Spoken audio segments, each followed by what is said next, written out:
Something so trivial as hiding the existence of a whole species or a number of closely related species shouldn't come as such a shock.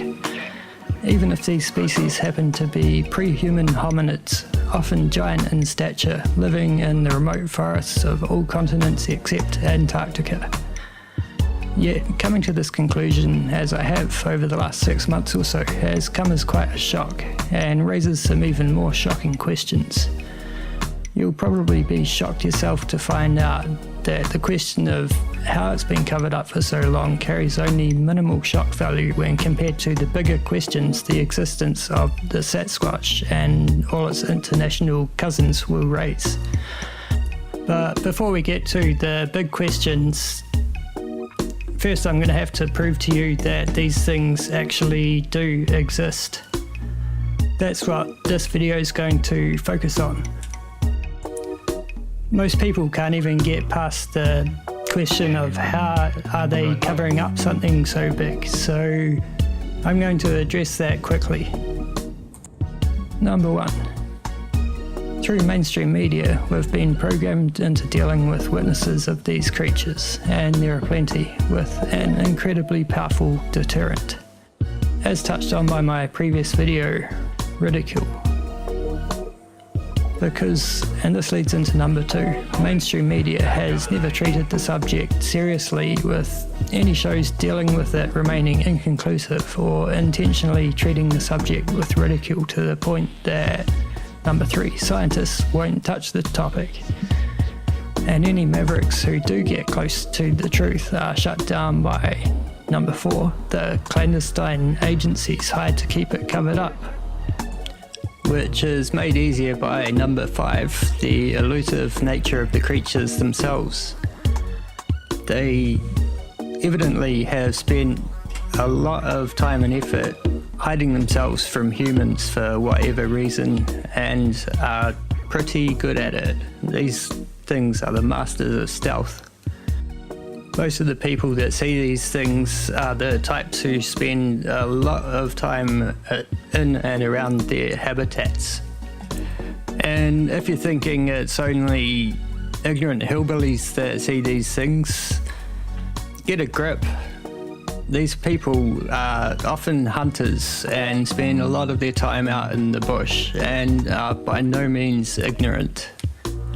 And they know the difference between a bear and a giant ape, for God's sake.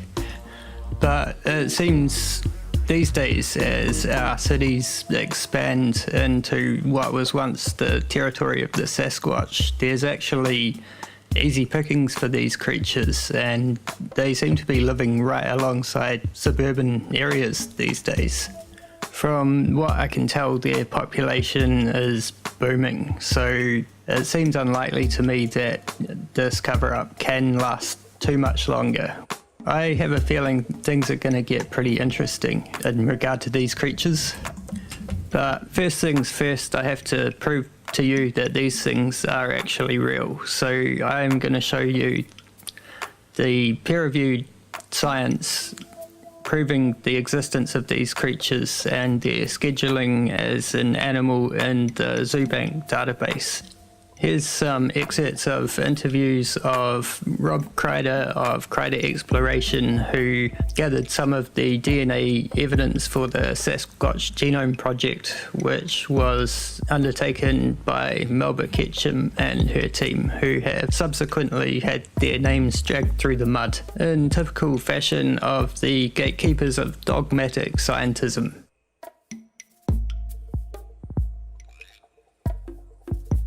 Science is a discovery process. You cannot discover what you know.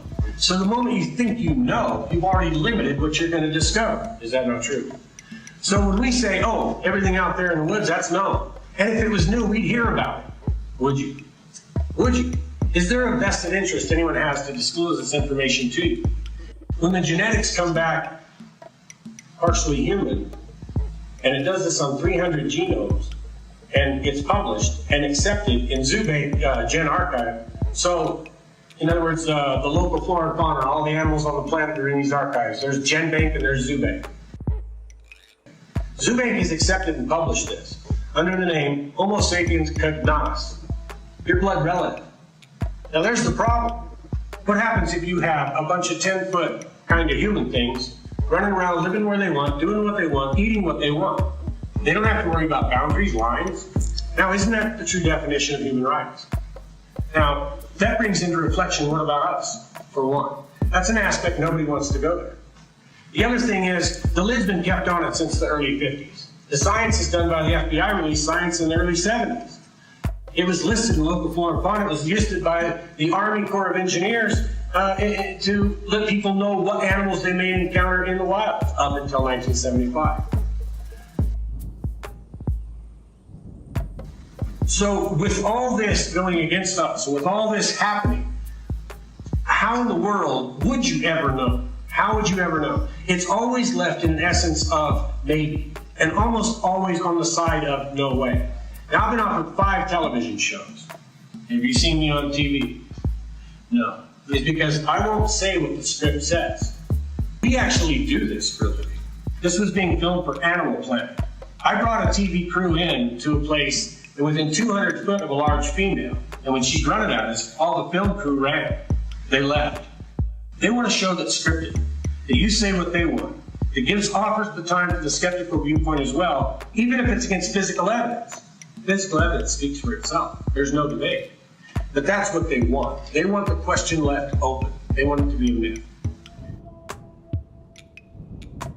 If you don't look and actively search and dig through the absolute mountains, and I'm not kidding you, of worthless information to get to the truth, unless you do that, you're not going to know. Because they're not going to just outright tell you. Now that's kind of a shame. Because it's got a large impact, a socio-religious impact, socio-economic impact. Hasn't anyone in academia known? What about the Forest Service? The Bureau of Land Management? Don't they know? If these things exist and it's already listed and it's classified and it's in Zoobank's database, how do they not know? Okay, it raises 2 questions. One of incompetency, right? Or one that they're not telling us the truth. And you don't want people to start wondering any of this stuff and start to lose confidence in any of these agencies or any of these authorities. That's a big deal, because with the existence of a real creature comes the potential for real danger to the people that are in its environment. Any large creature often whacks a smaller creature at one point or another. This has actually occurred. As well, you're not going to read about these things unless you really did. And some of these you have to go right into FBI investigations to find out information. Why is the FBI involved? But they only get involved in humans. They should never be involved in an animal attack, yet we see these things. This is an indicator to you that something's going on that's not correct. And it's got a real potential danger for the public in certain areas, not everywhere. And what we're finding out about the species is, as a whole, they're not dangerous or aggressive. But they certainly can be. I've been injured on 2 occasions. One of them I have on video. I know that a cow didn't sneak up on me and videoed and throw a rock at 50 miles an hour. These things possess a threat, even if they're not trying to actually hurt you. Humans are fragile creatures. Now, we've had some episodes in the Sandias. This is where it got pretty weird. Because when you start to put 2 and 2 together, which is what no one wants anyone to do, trust me, you begin to realize, wow, they're not only occupying some of the more remote or rugged regions of our state, but hey, everything that goes with an animal in the natural order exists with this creature, which means, it could be upset one day.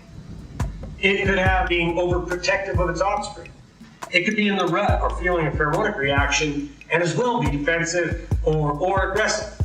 Now, as long as everyone's saying it doesn't exist, well, certainly there's no danger, is there? So get on out there on the woods and trails and have yourself a good time. Okay, until something happens. And then when it does, no one's complaining and says, what might have done that? Because then what? A simple economic impact is California state parks. They receive over $80 million a year in admission fees alone. Now, we all know the admission fee when you go to a state park, that's nothing. That's the cheapest expenditure, is it not? But we're talking $80 million alone, just in admission fees, just in state parks. That's not monument land, state land, BLM land, or anything else. So we're talking, relative speaking, tens of billions of dollars a year, if not far more. That's how I figured groceries and gas and travel and everything else. Now, the propensity for losing that type of revenue is enough by itself. But what about the liability? What about 30 years of saying, oh no, it's cool, go in the woods? And all the relatives that have either lost people that come up missing, or there has been many, many cases of maulings by something unreal that rips people apart. What about when all that comes back and the family says, wow, I wonder if that's what that was? Didn't you guys know about it? Well, there's only two answers then, isn't there? There's the one, no, we didn't know, back to incompetent. Or, well, we knew, but we didn't have the means to tell you because maybe it wasn't accepted. Well, that's right back to the other part now, isn't it? So, between all this stuff, there's a reality flowing through it. And we're bumping the edge of what can be held back in secrecy now. We've gained enough understanding of the species now to not only predict their behavior, but often even their location, which has enabled us to go in and do things like collect hair. What you've got is, a physical hair that's about the size of a horse mane hair and wavy. And it's about 3 or 4 inches long, and it's got a natural end on it. It's never been cut, it's never been dyed. When you look at it under the microscope by a forensic hair analyst that does both human and animal, and he had a whole lot of knowns of North American animals to compare it to. Okay, so those who say, well, gosh, it looks to me like it's all human. There's nothing novel about it. Well, that was fine until we went into the nuclear testing. Right. The whole genomes and what have you, and the different places on the DNA that we looked at for the first time. And then we found all this really strange sequence that's just not in GenBank. I mean, there'll be bits of human sequence in it, but then there'll be a lot of novel sequence, different sequence in there that's not ever been, One thing about it, at least we could use GenBank to blast with or to check the sequences against what's in GenBank without uploading them. So we were able to do that, and we have trees to that effect. A lot of the supplementary data is trees that were generated directly on GenBank. Just to reiterate, you can weed out an animal. It's not a possum. It's not a bear. I mean, the labs you're sending it to, they can tell right away, right? Oh, absolutely. Because the thing is, when you sequence the mitochondrial DNA, that's what forensic scientists use for a species test. Is you have these universal primers that'll work on everything, and you sequence your DNA from them, and it's going to tell you what species you got. This is some of the information on the Melba Ketchum study and focus. And she's one of the most accredited geneticists on the planet. She had her own genetic company. She's extremely accredited. She's highly, highly intuitive with the work she does. She's a pioneer in the works of genetics. She worked with the Genome Project and some other things, doing the first genomic study of horses and dogs. And her genomic results were what were used to value racehorses in the millions of dollars. She's also worked on forensic cases, and she's had things tried based on her opinions and her ideas and her information. Now, what's interesting is, as I said, you can take someone of this caliber, a pioneer in genetics, and they say the word Bigfoot, and they're automatically blacklisted, they're out the door. Now, she mapped, in this study alone, which was called the Sasquatch Genome Project, backed by a man named Erickson, they mapped the complete genomes on over 140 subjects. And I'm sure we all remember the Human Genome Project. Big deal to map the human genome. She's mapped 100 Sasquatch's genome. We knew we had good, clean DNA. We went forward after screening, and we started outsourcing because I knew there would be a problem if just 1 or 2 labs did this. So we sent these samples out. Nobody knew what they were. I shopped around and found out who had the best reputations. They were accredited labs. They were major university labs. There were state crime labs. We sent the samples to Family Tree DNA. They specialize in mitochondrial DNA. Mitochondrial DNA, I might offer, is maternally related. It comes from your mother only, whereas your nuclear DNA comes from your mother and your father. We got 20 whole genomes, 10 partial genomes, and the rest of the samples we just screened because, you get that many that are running the same, that pretty well tells the story. And once we got those results, we knew that they didn't exactly look human, so we decided to go after the nuclear DNA. We started getting really strange results. Normally, when you run a particular primer pair, and we tried to do as many universal primers as we could, as well as human and ape-specific primers. You've seen on TV where they have gels with bands on it, and they all are just running across at the same level. Well, that's what you get. Well, we didn't get that at all. We got weird-looking bands that were all different sizes. Yet we had already species identified them as human. And so this was bizarre, and I didn't tell them once again what they had. So I get this email from one of the PhDs at the lab we outsource nuclear testing to. We also let them do some mito testing to back up the other mito. And she said, we got this really weird fragment. It's not as long as it should be. It's like 490-something bases, and we were supposed to get 500 and some odd bases. And a base pair is just the building block of DNA, and the length of it is in base pairs. So with that said, it was a shorter one, and she blasted it in GenBank. Now, GenBank is a sequence depository that all the scientists, they put their sequences in, and then you can go compare your unknown sequence to it. Well, she blasted it, and it didn't come out matching anything that's ever been put in GenBank out of millions of sequences. And so she writes in this email, she says, what did you send me? We don't know what this is. Have you discovered a new species? I have that in an email. And so we finally had to tell them what they were testing. None of them liked it. We had one threaten us if we used their name, we couldn't use it. I take it back. Family Tree was very much the nicest one about it. Texas A&M did it, and they saw the same strangeness that the other university did. They backed up the results I wasn't able to use the name of. That's how they finally ended up getting ZooBank to accept it. When it was to go around and publish for peer review, 2 solid years it was turned down because it stated what it was for. So that was rude. So then all of a sudden a bunch of labs picked it up. Scientists looked at it and said absolutely and signed off on it until they found what it was for. Then they demanded that retracted. Well, then a new science journal that had come out just a couple years previous decided we'll take a look at it. And they did. And when they did, they found it to be not only competent, but they found they could repeat it. And they found it to be viable. And they said, yes, we'll absolutely publish this. It's good work. Until their legal department stepped in. Their lawyers said, you will not publish this. This was an attorney making a decision on what you know exists in this world. A single man in a legal department, not a science journal. So when you think the peer review process is solely based on judgment, on repetition, on science, and it goes through the avenues, it's not. It's just as much on everything from ego and fear as it is economic reasons, which is why the legal department did not want the science journal to publish it. So the Erickson group came up with enough money, and they bought the journal. Now they're accused they self-published because they own the journal that published the paper. The fact is, they have the full signatories. It was being published. It was approved before they bought the journal. But you see how this gets turned around.